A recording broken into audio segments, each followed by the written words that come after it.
Hey everyone, and welcome back. We're kicking off the new year by diving into something I know a lot of you are curious about. Yeah. How the whole idea of being rich is changing. Like, what does it even mean these days? Right. So we found this article called 15 Signs You Are the New Rich in 2025. Oh, interesting. Yeah, and I mean, okay, the title's a little clickbaity, I'll admit it.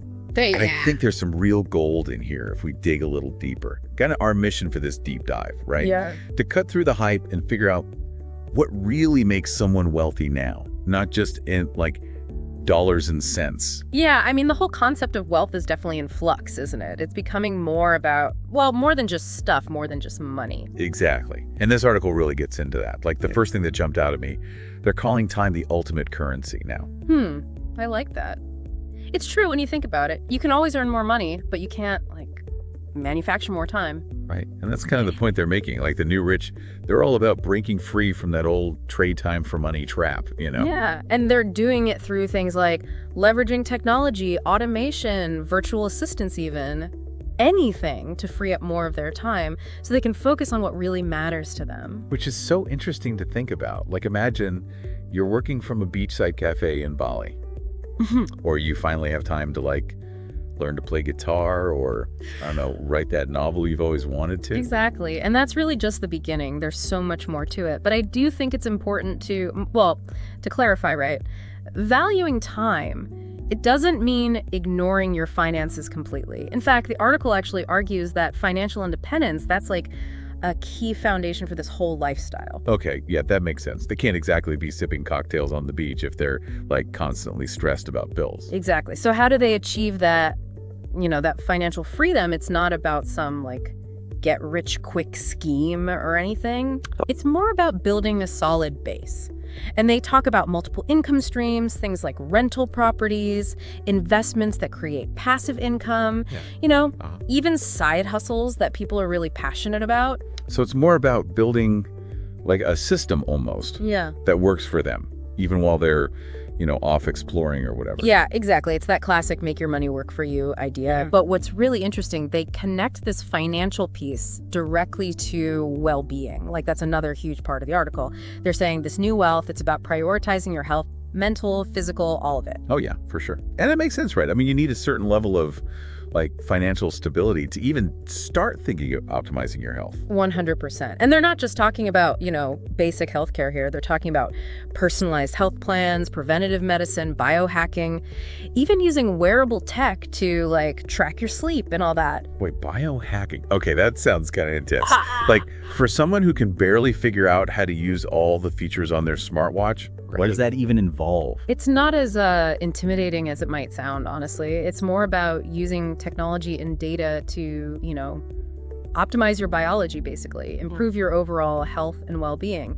Like, let's say you use a wearable to track your sleep patterns, and then you can use that data to adjust your environment, maybe your habits, and try to improve your sleep quality. That's a form of biohacking. Okay, that makes more sense.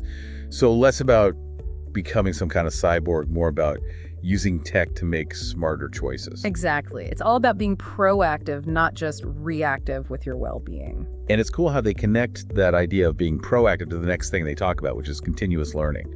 Like they see those two things, health and knowledge, almost like investments in the future. Yeah, that's a great observation. They really seem to get that in this, crazy, fast-changing world, the only way to stay ahead is to be constantly learning. Always seeking new knowledge, new skills, new experiences. Right, and they're not just talking about going back to school or anything. Yeah. Online courses, workshops, mentorships. It's all about adapting, to keep up with whatever's coming next. Totally. It's almost like they see knowledge as a form of capital itself. The more you learn, the more adaptable you become, the more valuable you are in this new world. Yeah, it's not just about degrees or certificates. It's about constantly adding to your skill set. So you're like in demand no matter what changes. Right. It's future-proofing yourself, basically. Yeah. And they're not afraid to experiment or even fail along the way. Yeah, that's a good point. They see failure as just another learning opportunity, which I think is pretty cool. It's like they're embracing the unknown, right? Yeah, absolutely. And it kind of ties into the next point the article makes about moving away from material possessions and focusing more on experiences. Yeah, that's a big one. Yeah. It's like they're saying, hey, instead of buying that fancy car, let's go on an epic adventure. Exactly. They're realizing that experiences tend to bring more like lasting satisfaction, you know? You buy a new gadget, you get a little thrill, but the memories of a trip or, I don't know, learning a new skill, those stick with you. They shape you, right? Broaden your perspective, push you out of your comfort zone. 100%. They're choosing to invest in memories rather than things. It's a shift from like showing off what you have to really living and experiencing life. Okay, so we've covered a lot already. We've talked about prioritizing time, financial independence, optimizing well-being, always learning, choosing experiences over stuff. It's clear that this new idea of wealth has so many different pieces to it. Yeah, and it's cool how interconnected those pieces are, right? It's not just a random collection of ideas, it's like a whole way of approaching life. It's like they figured out a system for a more fulfilling existence or something. Great. But there's still more to explore, right? What else does this article say about the new rich? Oh, tons. Like how they use technology in really smart ways. And their approach to sustainability is fascinating too. Okay, well, let's get into all of that then. You know, one thing that really jumped out at me is how they talk about technology. Like these new rich, they're not just using it, they're like really leveraging it. Yeah, the article actually called them digital creators and entrepreneurs. Right. Which I thought was so interesting. It's like having that online presence, maybe even starting your own business.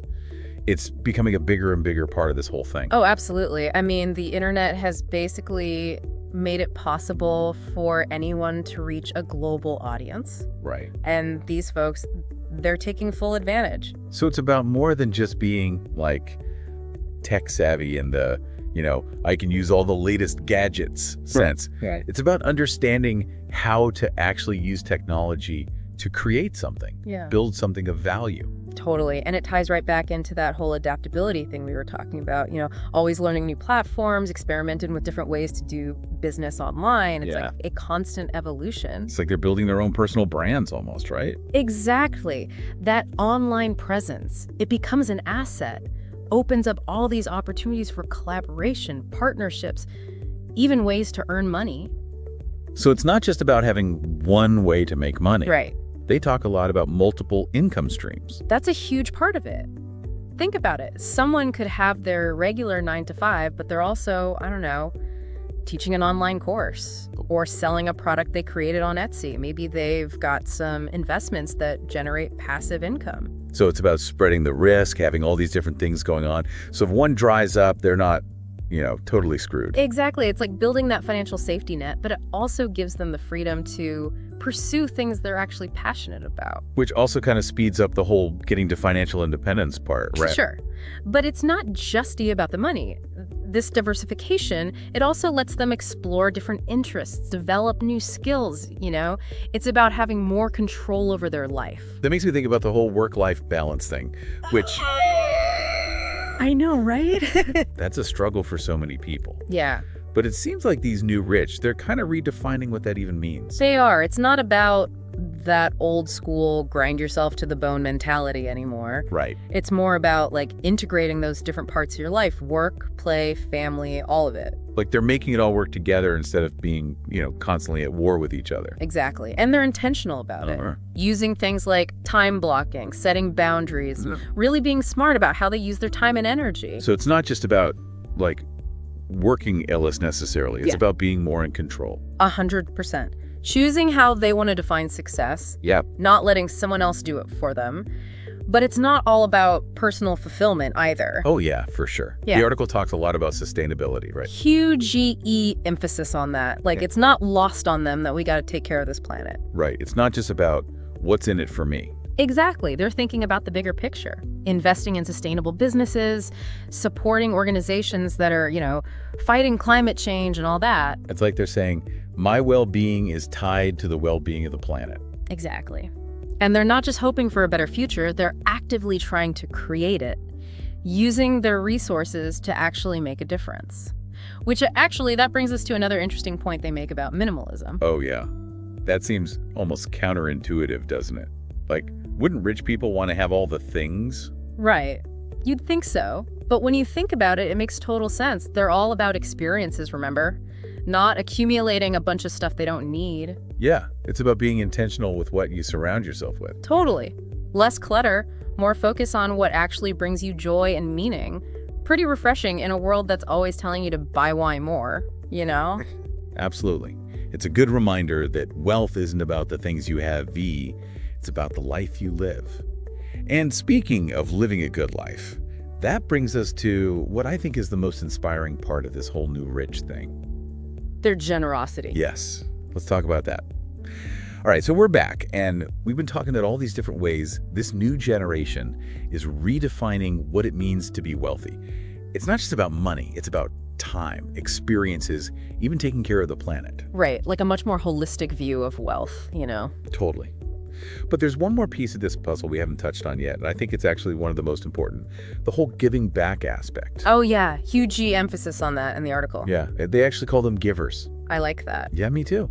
And it's not just about, writing a check to some charity and calling it a day. Right. It's about being actively involved, philanthropy, volunteering, even building businesses that are focused on making a positive impact. Yeah, it's about aligning your actions with your values, using your wealth to actually support the causes you care about. Exactly. And it proves that you don't have to choose between being successful and making a difference, Totally. It's like they're redefining success altogether, right? It's not just about what you accumulate, it's about what you contribute.